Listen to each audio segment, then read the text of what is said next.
संभल की जामा मस्जिद के सर्वे के नाम पर अब तक 3 मुसलमानों की जान जा चुकी है। जी हां दोस्तों, ये इस वक्त की सबसे दर्दनाक खबर है कि अब तक संभल में 3 मुसलमानों की जान जा चुकी है और सिर्फ वजह यह है कि संभल की जामा मस्जिद का फिर से आज सर्वे किया जा रहा था। उसी बीच वहां के मकामी मुसलमानों ने उसका एहतजाज किया। उसके बाद वहां पर पुलिस और अवाम के बीच एक बड़ा हंगामा हो गया और इस हंगामे के बीच ही 3 मुसलमानों की जान जा चुकी है। आप बीबीसी की इस रिपोर्ट को भी देख सकते हैं कि इस रिपोर्ट में भी साफ तौर पर यह बात लिखी हुई है। संभल शाही जामा मस्जिद के सर्वे के दौरान हिंसा में 3 की मौत। तो दोस्तों, अब आइए जान लेते हैं आखिरकार वहां पर इतना बड़ा फसाद कैसे हो गया और कैसे 3 नौजवान मुसलमान की जान चली गई। आखिरकार इसकी वजह क्या है और कहां से ये पूरा मामला शुरू हुआ, आइए हम पूरी तफसील से दिल्ली फतेहपुरी मस्जिद के शाही इमाम डॉक्टर मुफ्ती मुकर्रम की जुबानी सुनते हैं।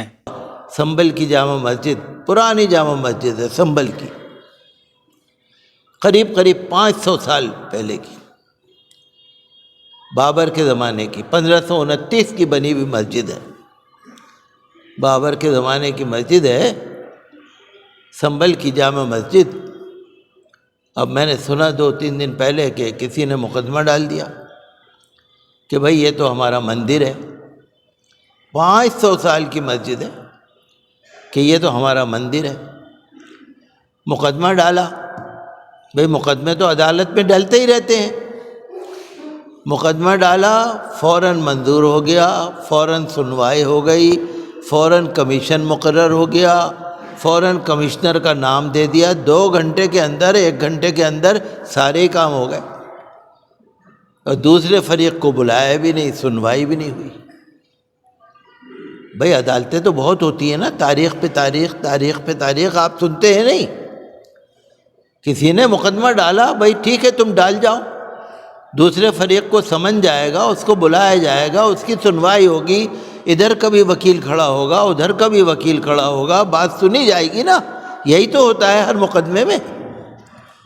ये तो नहीं होता ना कि एक तरफा बात एकदम करी, मुकदमा भी मंजूर हो गया, कमिश्नर भी मंजूर हो गया और अदालत ने सर्वे रिपोर्ट दाखिल करने का टाइम बनाया, 7 दिन में या 10 दिन में रिपोर्ट फाइल करी जाए। 2 घंटे में सर्वे भी हो गया, उसी वक्त सर्वे हो गया, उसी वक्त बड़े अफसर पहुंच गए, उसी वक्त सारा इंतज़ाम आ गया, प्रशासन आ गया, उसी वक्त पुलिस आ गई, उसी वक्त सब आ गए। 2 घंटे 3 घंटे में सारे काम हो गए। इससे ना ऐसा लगता है कि कोई अंदर अंदर कोई साजिश। हमें कोई डर नहीं है। बाबर ने मस्जिद बनाई, लेकिन बाबर ने जो मस्जिद बनाई हमें 100% यकीन है कि किसी मंदिर को तोड़ के नहीं बनाई होगी, क्योंकि हमारे मज़हब में नहीं है ये। हमारा मज़हब नहीं कहता कि आप किसी के इबादत गाह को तोड़ो, हमारा मज़हब नहीं कहता। भाई अगर बादशाह बनाएगा तो बादशाह को क्या कमी है? भाई यहाँ मंदिर बना हुआ है तो उसके पास तो बहुत, भाई बादशाह है ना, तो बादशाह के पास ज़मीन की कमी है, वो क्यों तोड़ेगा किसी का इबादत गाह, क्यों तोड़ेगा वो? और हमारे मज़हब में भी नहीं है और इसका कोई सबूत भी नहीं है। तो हमें कहने का मतलब यह है कि लोग माहौल ख़राब करने के लिए, हालांकि 1991 का जो वर्शिप प्लेसेस एक्ट है वो बहुत साफ़ है, बहुत क्लियर है कि आज़ादी के वक्त यानी 1947 के वक्त जो मस्जिद थी वो मस्जिद रहे, जो मंदिर था वो मंदिर रहे, जो गुरुद्वारा था जो गुरुद्वारा रहे, आज़ादी के वक्त जो जैसा था वैसा रहे, साफ है। तो जब इस तरह की बातें हम सुनते हैं, आप पढ़ के देख लीजिएगा, मुग़ल बादशाहों का या मुस्लिम बादशाहों का आप पढ़ के देख लीजिएगा। हिंदुस्तान में हमारे हिंदू भाई हमेशा अक्सरियत में रहे हैं, अक़लियत में नहीं थे, हमेशा अक्सरियत में थे, हमेशा ज़्यादा थे, मुसलमान कम थे। लेकिन हर बादशाह ने हर धर्म के लोगों को दरबार में अपने साथ रखा। جو برابری کا حق رکھا، پریم پیار محبت، اورنگزیب عالمگیر نے 50 سال حکومت کی، اکبر نے 55 سال حکومت کی. آپ سن رہے ہیں؟ تو ہمیں کوئی وہ نہیں، لیکن ہمیں یہ چیزیں بڑے تکلیف دیتی ہیں.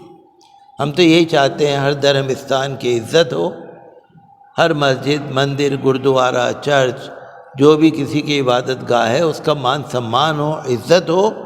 ہمارے مذہب میں کہیں نفرت نہیں ہے، ہمارے مذہب میں مندر کو توڑنے کا حکم نہیں ہے.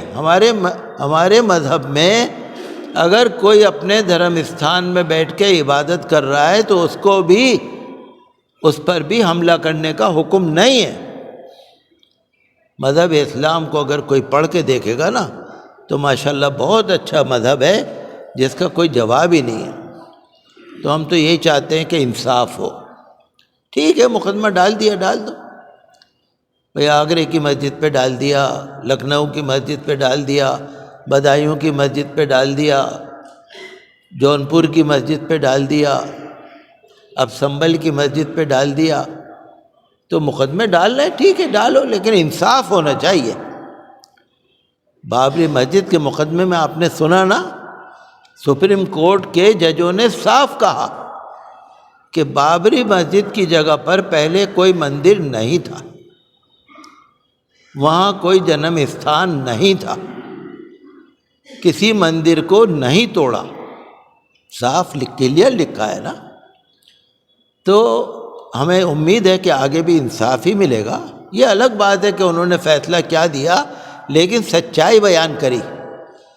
تو ہم یہی چاہتے ہیں کہ ماحول اچھا بنا رہے، کوئی فرقہ پرستی کی بات نہ ہو، کوئی ہمارے پیارے نبی صلی اللہ علیہ وسلم کی توہین نہ کرے، ایک اچھا ماحول بنے رہے. دیش ہے، سب کا ہے، سب کو رہنے کا حق ہے، قانون ہے، سیکولرزم ہے، جمہوریت ہے، سب کے لیے ہے.